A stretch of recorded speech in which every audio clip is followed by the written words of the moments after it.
And Rohit Sharma విషయంకి వస్తే నాకు అర్థం కాదు, బ్రెయిన్ నుండి మాట్లాడతారా లేకుంటే ఏం మాట్లాడతారో తెలియదు.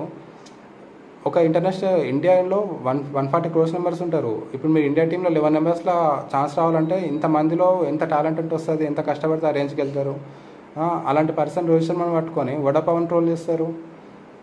తను ఎన్ని స్ట్రగుల్స్ పెట్టిండు. ఆ 2013 ముందు అసలు టీంలో ఉంటాడా లేదని చాలామంది రోహిత్ శర్మ మీద చాలా క్రిటిసిజం ఫేస్ చేస్తుండే. బట్ 2013లో తన ఛాంపియన్స్ ట్రోఫీలో ఓపెనింగ్ వచ్చినప్పుడు, సో 2013లో తన ఛాంపియన్స్ ట్రోఫీలో ఓపెనింగ్ వచ్చినప్పుడు చాలా బాగా పర్ఫామ్ చేసిండు. ఫస్ట్ మ్యాచ్లో 250s కొట్టిండు. తర్వాత మనకు తెలుసు తను ఓపెనర్కి ఎంత బాగా ఆడిండో.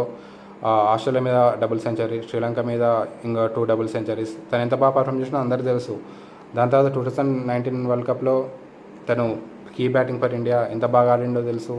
అండ్ తను చేసిన గంటలన్నీ మర్చిపోయి సడన్గా ఒక టెస్ట్ సిరీస్లో బాగా ఆడకపోయేసరికి చాలా ట్రోల్ చేస్తారు. ఎవరెవడో మాట్లాడతారు, రోహిత్ శర్మని తీసేయాలి, టీంలోనే ఉండొద్దు.